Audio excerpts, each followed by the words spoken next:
बिस्मिल्लाहिर्रहमानिर्रहीम, अस्सलाम वालेकुम नाज़रीन। दो लोग स्पेशल रिपोर्टर्स बेंच आपके सामने हाजिर हैं। नाज़रीन, पाकिस्तान तहरीक इंसाफ की एहतजाजी तहरीक के हवाले से रहनुमा तो कह रहे हैं कि ये लाहौर से शुरू हो चुकी है, 5 अगस्त को पीक पे लेके जानी है। वो कहाँ है और हुकूमत इस हवाले से क्या प्लानिंग करी, क्या सोच रही है, इसके ऊपर कुछ अहम इंफॉर्मेशन है जो आपके साथ शेयर करनी है।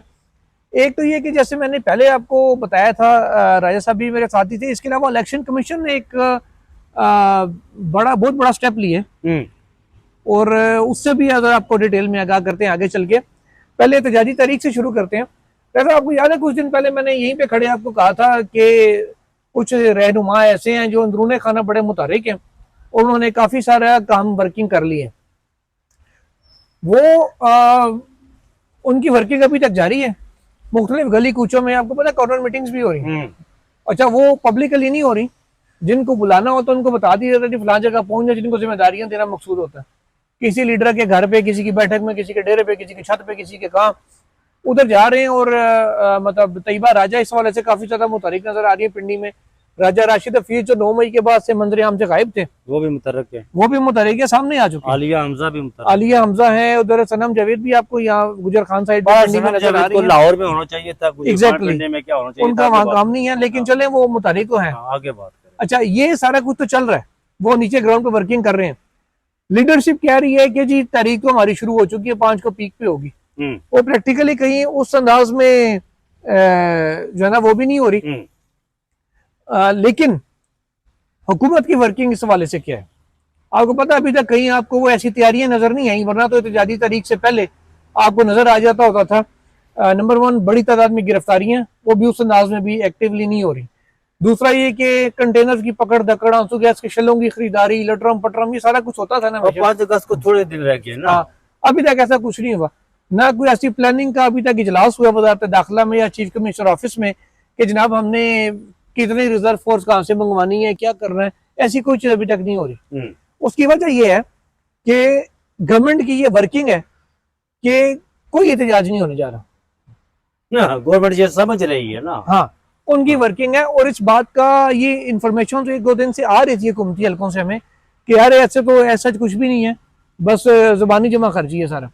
अब कल राना सनाउल्लाह ने ये बात अपने एक टीवी शो में कही है। जब उनसे पूछा कि उन्होंने कहा जो हमारी वर्किंग है, पीटीआई के जो इजलास हो रहे हैं, जो हमारी उन तक जितनी एक्सेस उन इजलासों के अंदर है, उसको बेस बना के उन्होंने कहा जो हमें इंफॉर्मेशन आ रही है वो यही है कि कोई ऐसा प्रोटेस्ट वगैरह उनका करने का कोई इरादा नहीं है। गिलास खाया पिया कुछ नहीं, गिलास थोड़ा भरा। हाँ, उन्होंने कहा जी खाली बयानात और जुबानों की हद तक ही है। तो मुमकिन है कि वो 5 अगस्त को सबकी खबर। सुने मेरी अपनी असेसमेंट ये है कि मुमकिन है 5 अगस्त को आपको 4 और 5 अगस्त को 1-2 दिन ये नजर आए लोग, या 5 और 6 को सड़कों पे आगे पीछे कुछ गिरफ्तारियां भी शायद हों, कहीं को रैलियां भी निकलती नजर आए, हल्का फुल्का कोई टंट तफा भी हो जाए शायद। लेकिन वो ऐसे कोई कंटेनर्स लगा के कोई ब्लॉकेज या ऐसी कोई चीज मुझे अभी तक इस वक्त तक नजर नहीं आ रही। थोड़ी सी स्ट्रेटेजी पता चली है, लेकिन वो रिवील करना मेरा मुनासिब नहीं होगा। पीटीआई के साथ ज्यादती होगी अगर हम कर दें तो, इसलिए वो ना हमने गवर्नमेंट के साथ करनी ना उनके साथ करनी है। ये हो तो जाएगा, लेकिन अगर इसको कहना कि ये लॉन्ग टर्म चलने वाली तहरीक है, लॉन्ग टर्म ऐसे कि सुने कि डेली एहतजाज होते नजर आएंगे आपको, या रोजाना किसी एक एरिया में, लाहौर में कोई पार्टी निकली है, कोई पेशावर में निकली हुई है, कोई जनाब इस्लामाबाद में निकली है, कोई कहाँ निकली हुई है, वो स्ट्रेटेजी अभी तक बना नहीं पाई है।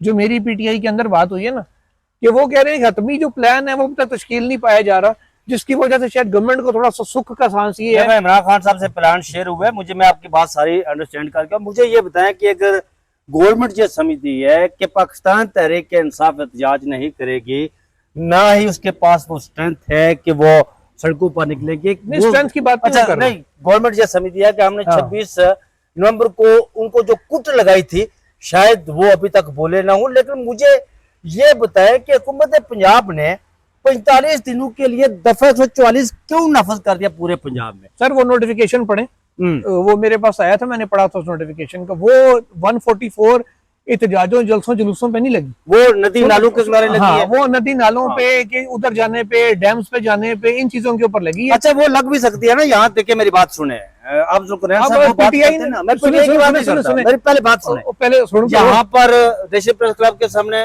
वो लोग आए हुए थे रात को, लापता के लवाकिन, उनका कैंप लगा हुआ है। वहां पर वो दफा रात को कहा जी दफा 44 लगा हुआ है। यहाँ पर इस्लामाबाद तो कहीं नहीं था दफा 44 लगा हुआ, नहीं, इस्लामाबाद में मुस्तकिल रहती तो है। उसके सामने से उठा दिया। वो किसी भी वक्त लगा सकते हैं यार। सर, लगा किसी भी वक्त सकते हैं, लेकिन इस्लामाबाद में मुस्तकिल रहती है, हर 3 महीने बाद अपडेट हो जाती है। हाँ। जब ऐसी कोई तहरीक कहती है कि एहतजाज आ रहा हो ना, तब फिर वो नोटिफिकेशन पब्लिक हो जाता है कि हाँ जी हमने लगाई हुई है। आपको याद होगा सहाफियों ने प्रोटेस्ट किया था साकिब निसार साहब के दौर में, इधर बाहर डी चौक पे। तो डी चौक की तरफ आ रहे थे, जिस पर रोका गया था, कुछ हल्का फुल्का धक्कम पेल भी हुई, तो किसी ने आके दावा किया था, एक खातून ने, मुझे थप्पड़ भी मारा गया। तो साकिब निसार साहब ने सो मोटो ले लिया, हम लोग गए कि जनाब ये पुलिस ने मारा है। तो पुलिस की काफी लेट भी हुई, तो डीसी साहब को बुलाया था, हमजा शफकात थे तब, उनकी बुला के जरा सरजनिश भी हुई थी। कहा था कि जनाब आपने ये 144 कब लगाई है? उन्होंने कहा जी इस्लामाबाद में तो मुस्तकिल रहती है। तो साकिब निसार साहब ने कहा मुस्तकिल तो लग ही नहीं सकती है, तो स्पेसिफिक टाइम पीरियड के लिए लगती है। उन्होंने कहा 3 मंथ्स के लिए या 2 मंथ्स के लिए लगाते हैं, उसके बाद इसको ऑटो पे रिवाइव किया हुआ है। तो वो 144 ओवरऑल एहतजाजों के वाले से तो पंजाब में लगाना 1 मिनट का काम है, डिपार्टमेंट ने नोटिफिकेशन जारी कर लगा सकते हैं, वो तो कोई मसला नहीं। हाँ, लेकिन एहतजाज होगा। अब कह रहे हैं ना कि हुकूमत क्या रही है कि उन्हें खबर है जी, वो पाकिस्तान तहरीक इंसाफ के लोग जो है बैठ कर जब मीटिंग करते हैं, इजलास करते हैं, कोई इस तरह की गुफ्तगू करते हैं, तो ज़ाहिर है हर एक के अपने सोर्सेज तो होते हैं ना। वो कहते हैं नहीं, खान साहब ने कहा कि मैं कासिम और सलमान के लिए इंतजार में हूं, तो वो किस बुनियाद पर कहा गया? हाँ, एक बात है यहाँ से मुझे इस बात की, इस खबर की कंफर्मेशन के हवाले से मैं उस पर थोड़ा सा इत्फाक भी कर सकता हूँ कि ये जो बातचीत चल रही है ना कि इमरान खान साहब एस्टेब्लिशमेंट किसी एक पेज पर भी आ गए। वो पेज शायद हमने गुज़िश्ता व्लॉग में भी उसका जिक्र किया था, सेनेट इलेक्शन वाला। हाँ, सेनेट इलेक्शन वाला, उसमें भी उस व्लॉग में हमने जिक्र किया था कि वो एक पेज और कुछ अपटेक्स भी उसके नजर आने शुरू हो गए। और फिर आपने एक और चीज देखी है कि डॉक्टर यास्मीन राशिद साहबा की रिहाई के हवाले से वो लोग भी आवाज उठाना शुरू हो गए जो शिद्दत तनकीद करते थे डॉक्टर यास्मीन राशिद साहबा पर। और वो जोन बेचारी की हालत है, ऑक्सीजन लगी हुई है उन्हें, वो लोग भी आवाज उठाना शुरू हो गए ना कि उन्हें रिहा करें। गुज़िश्ता रोज गुज़िश्ता से पाकिस्तान रोज डॉक्टर यास्मीन राशिद साहबा ने तो ये भी कहा था कि मुझे बेहतर है कि यहाँ से मुझे वापस दोबारा जेल में भेज दिया जाए, क्योंकि वहां पर ख्वातीन बहुत ज्यादा सिक्योरिटी के नाम पर, और उनके जो हस्बैंड है वो जब उनके लिए मिलने के लिए जाते थे तो बहुत ज्यादा चेक पोस्ट वो होते थे, उस ख्वातीन से मिले, उसे अपना आइडेंटिटी करवाएं, अगले से जाएं, उससे जाएं। फिर डॉक्टर यास्मीन राशिद को ये कहना पड़ा कि मुझे वापस दोबारा भेज दें। तो उनके लिए, उनकी रिहाई के लिए भी बड़े ताकतवर और तमना आवाजें उठना शुरू हो गई है। और ये मामला मेरे ख्याल में थिंक सो मैं समझता हूँ कि कुछ न कुछ जो आपके अपडेट्स नजर आ रहे हैं 6 पेज वाले, और शायद एक तो ये भी हो सकता है, इसका एक एस्पेक्ट और भी हो सकता है तो कुरैन साहब, वो ये हो सकता है कि 5 अगस्त को जो इमरान खान साहब ने कहा हुआ है कि ये तहरीक क्लाइमैक्स पर होगी, इंतहा पर होगी, शायद उसको डिफ्यूज करने के वाले से भी ये चाल चली जा रही हो, ये भी हो सकता है। मुझे एक बात बताएं, हमेशा ऐसे ही होता है, एक चाल चली जाती है, अपना काम निकलवा लिया जाता है, उसके बाद काम होता है। बिल्कुल। आपको याद है मुनीफ फारूक साहब ने एक दफा कहा था कि ये जितनी ही बातें थी, सारी ट्रक की बत्तियां थी खान साहब को लगाई गई थी, ट्रक की बत्तियों के पीछे ना कोई डील होनी थी, ना हो रही है, ना कुछ होगा ऐसा, तो वो अंदर ही रहेंगे, उनके बाहर आने का कोई चांस नहीं है। तो जो ऑप्टिक्स है ना, सेनेट इलेक्शन के लिए आपने कहा था कि 1 पेज पे है, ठीक है, सेनेट इलेक्शन हो जाएगा, उनको उनकी मर्जी के बंदे सेनेट में मिल जाएंगे, बाकी वो खान जाने और कहते हैं जैसे अक्सर वो मजाक में रमजान जाने थे पठान जाने, तो फिर वो जाएंगे, वो अपना काम खुद देखते रहेंगे। इलेक्शन कमीशन ऑफ पाकिस्तान की खबर के हवाले से, इलेक्शन कमीशन ऑफ पाकिस्तान के हवाले से ये है नाजरीन के, इलेक्शन कमीशन ने फैसला दिया जमशेद दस्ती की नायली का।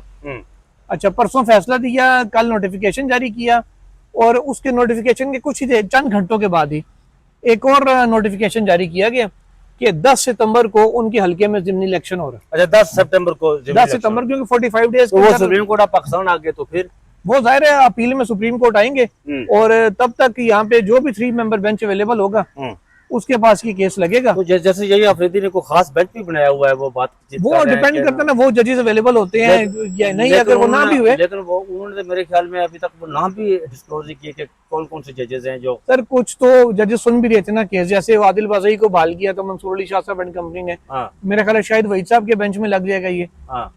तो जिस भी बेंच में जाएगा वो सामने आ जाएगा। लेकिन सिटिंग मैंने जब भी डिस्क्वालीफाई किया या डीसीट हुआ है, पाकिस्तान बड़ी फुर्तियत दिखा रहा है यार ये, जब इस हवाले से और पाकिस्तान तहरीक इंसाफ के हवाले से जब भी उनके किसी को डिनोटिफाई किया जाए, अगर पाकिस्तान तहरीक इंसाफ के मकसूद है उसको देने के हक में फैसला है तो वो फुर्तियाँ नहीं दिखाता, लेकिन यहाँ पर उसके अगेंस्ट बड़ी फुर्तियाँ दिखाता है यार। सर वो तो 3 साल से दिखाई जा रहा है, आगे भी दिखाते रहेंगे, ये कौन सी नई बात है। तो उनकी कुछ फुर्तियों के साथ साथ कुछ अपडेट्स आ जानी है इंपॉर्टेंट, वो आती हैं तो वो भी आपसे कुछ ही देर में नाज़रीन के साथ शेयर करते हैं। तो तब तक के लिए ये जो नहीं, एक बात जाते जाते मैं आपसे पूछना चाहता हूँ, 1-2 मिनट में इसको आप कर दे। ये जो इमरान खान साहब की रिहाई के हवाले से एक नई डेट सामने आ रही है जी, वो सितंबर के पहले हफ्ते की, सितंबर के पहले हफ्ते, ये क्या है ये सारा? सर वो अली अमीन गंडापुर साहब ने जो 3 महीने का टाइम दिया था ना, हाँ, वो गलिबन उसकी कैलकुलेशन सदीक जान साहब ने की है, वो 11 सितंबर की अराउंड बन रही है। तो सितंबर देखिए, अब सितंबर ही रहता है या सितंबर होता है, ये आने वाले चंद दिनों में वाजे हो जाएगा। उन्होंने एक और बात भी की है, हाँ, उन्होंने बात की है कि पाकिस्तान तहरीक इंसाफ के जो वो से लीडरान जो है ना, वो इस बात से आगाह थे कि ट्रंप जा रहा है हिंदुस्तान। हाँ। और इस बात को लेकर जो उन्होंने कहा कि अगस्त सितंबर में रिहाई के वाले से ये मुमकिन हो सकता है, ये बात भी उन्होंने की है। लेकिन ट्रंप का मेरे ख्याल में इससे लेना देना, ट्रंप का इस मामले से लेना, वो ना उसने यहाँ आना, ना उसने को कहानी करनी। जो खबरें चलवाई गई थी, मैं तो उनको उस दिन भी मैंने आपको कहा था, वेबसाइट की खबर जब हमने डिस्कस की थी कि मुझे प्रैक्टिकली ऑन ग्राउंड ऐसा नजर नहीं आता। ऑप्टिक्स की आप बात कर रहे हैं, मैं मुझे अभी भी प्रैक्टिकली ऑन ग्राउंड ऐसी कोई ऑप्टिक्स वो जब होगा तो फिर इसी तरह होगा जिस तरह इस्लामाबाद हाईकोर्ट चलकर एयरपोर्ट पर चली गई। फिलहाल ऐसा कुछ नहीं हो रहा, तो मेरा ख्याल है कुछ भी नहीं हो रहा। नाज़रीन इजाजत दीजिए, अल्लाह हाफ़िज़।